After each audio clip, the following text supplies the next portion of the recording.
What's up, guys? Mike from All Things Fish here, and thanks for tuning in. I know it's been a while since I posted any videos. If you caught my video last week, it's just kind of a little update on what the 125 is doing, which soon enough you'll see that I actually tore all the plants out and re-scaped it. Now, I'm not entirely happy with the scape, but soon enough you guys will get a peek anyway. Regardless, I did catch a live stream the other day, so thanks for those of you who stopped by on Tuesday night. It was at 10 p.m. Eastern time. We did just a little shindig, kind of talked about water testing, some casual stuff. We had Tom from Skipper's Aquarium stop by, and Kevin from Kevin Canines and Aquatics. So it was a pleasure to have them on, and it's awesome to be talking to everybody again and see you guys here in the streams. It's been summer, so I haven't been around much, and I apologize, but summer's my time to kind of get away from the fish room, do some outside things. But it's fall now. We're rolling into fall. I'm in the Midwest. Things are cooling down. The weather is slowly going to deteriorate, unfortunately, but that means that I'm a little more excited about what's going on down here in the fish room. Now, if you watched my last video, you saw that we set up a few more tanks in here, and you may or may not be able to hear in the background a few more sponge filters running down here in the fish room. Now, you don't hear the air pump, which is a Gemco LPH 45, because that thing runs like a top, and it is almost dead silent.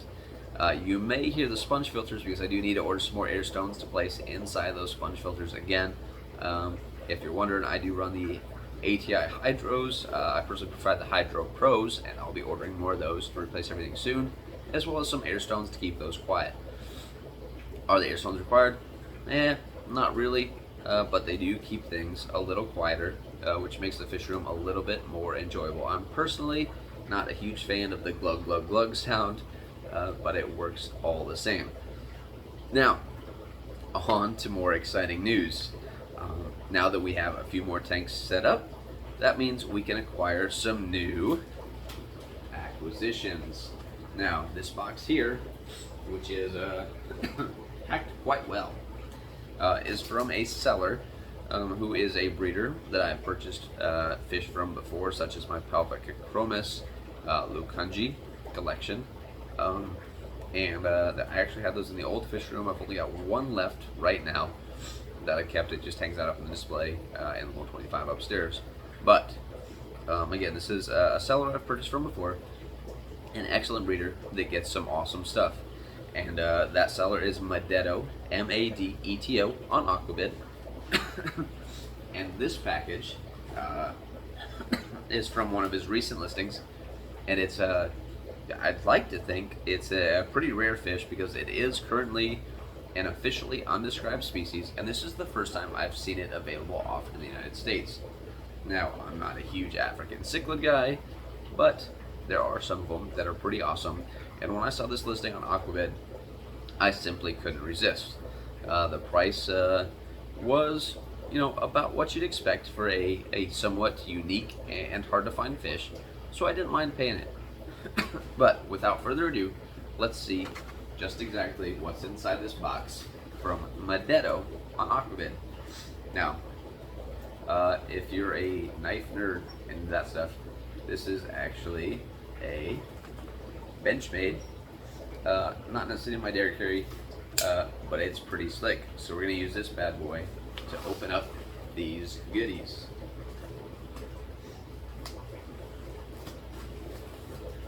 Now, obviously the outside, as you can see, is extremely well packaged.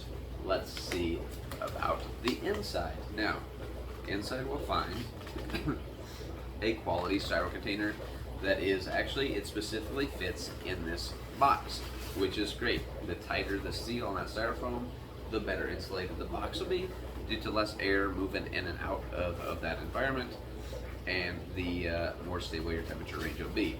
So there's the lid. Inside we can see the styro as well as the bag, and the fish are in a single bag. Ooh. So all the fish, and that's a group of 8 fish, are in the bag, and it's double bagged, which is awesome. Always if you are shipping fish, always double bag your fish because that helps reduce the risk of, if a bag leaks, you have a second barrier there to prevent not only the water from seeping out, but from the package becoming, damaged. So if a shipping carrier such as UPS or FedEx, this specific package went through FedEx, receives a box and it's all wet, they're going to have to open it up, reseal it, figure out it may not even get to its location. The more wet boxes they get, the more of a hassle it is. They may stop allowing people to ship fish entirely. So always, always, always double bag your fish that you're shipping. And if you're receiving plants and it's not double bagged, maybe either hit up the person you're buying from and say, hey, it would be a little bit of practice if you double bag these, or simply don't buy from that shipper. So, but we have these double bagged in here.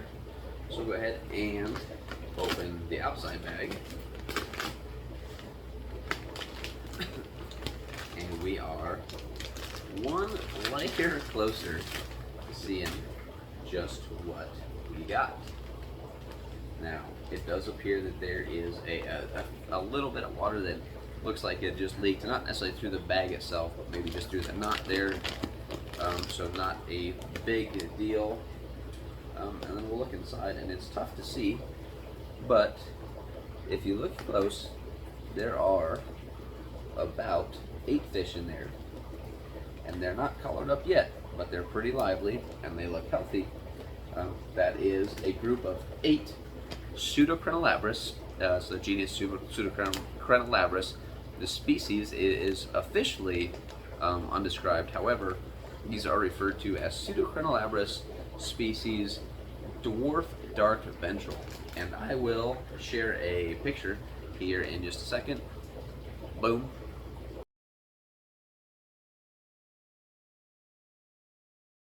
So there you get an idea. That is an image of a wild-caught species, or wild-caught variant of this fish, which is the Pseudocrenolabris species dwarf dark ventral. And these were actually brought to the United States, it's my understanding, by Oliver Lucanus, who, if you're into Africans at all, or just more or less fish in general, you recognize the name. A great asset to the hobby. Brings some awesome things to us, does some incredible things for the hobby itself, such as bring in such awesome fish like this. Now, if you look at this image that I'll share now, this is kind of a species, or an image that depicts the hybridization and the variety of Pseudocrenolabris species that occur in the specific, to be particular, Lake Mweru, Lake Mweru. And that kind of gives you an idea of, how much hybridization there is and how much species variation there is within the lake itself, based on the exact locale, whether it's in the rockwork or where exactly these fish can be found. While they're part of the same genus, they are part of, there are distinct separate species, whether it's a hybrid of 2 undescribed variants, etc. And that's where these Pseudocrenolabris species dwarf dark ventral come from. So I'll go ahead and get these acclimated, and I'll go ahead and put them in a specimen container so you can see them, and then we'll follow up with a video down the road so you can see how well these guys color up. So here we are, and don't mind the tank in the background. This won't be their home. This is actually right here. That is a 40 breeder with a group of breeding bristlenose Blockostomus. Some have long fin genes, some carry the albino gene. Nothing too crazy, just something to supplement my other tanks. It's always nice to have a few bristlenose around. Doesn't hurt anything. And we'll go ahead and open this guy up and let these guys go in this little specimen container so that we can try to get a little bit better look at them.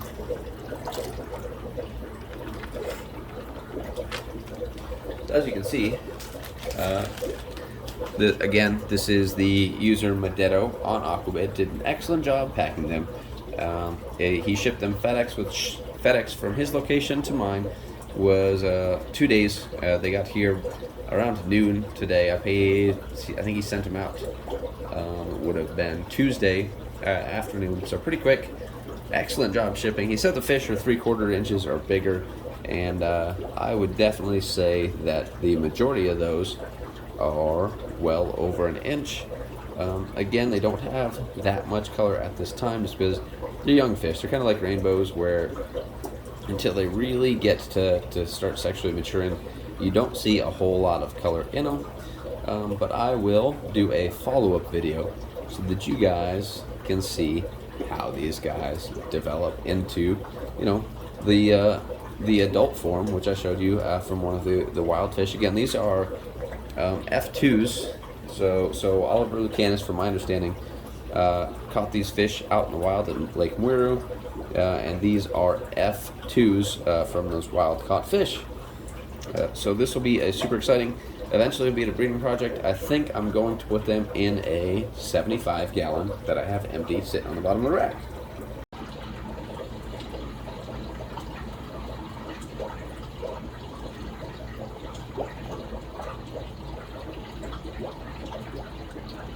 Alright guys, that's it for now. That is my unboxing of the Pseudochronolabrus species dwarf dark ventral that I received from Madero. That's Mike Alpha Delta Echo Tango Oscar on Aquabid. Again, first time I've ever seen these fish offered, and when I saw them I knew that it was something that I had to have. So I'm going to go ahead and get those put away. Eventually, this mess that you can see up here, that's just loose tanks, will get cleaned up and we'll get those filled up, hopefully, maybe, with fry from these Pseudochronolabrus that I just received. But in order to see what happens with these tanks, in order to see what happens with the new fish that I received, you'll have to subscribe, hit the bell, smash the thumbs up, and maybe even share this video with your friends. And I hope you enjoyed it. I hope you are curious to see just how these fish develop, and I really hope that I'm able to successfully spawn these and raise some fry. But stay tuned and you'll find out. This is Mike, All Things Fish, and have a great day.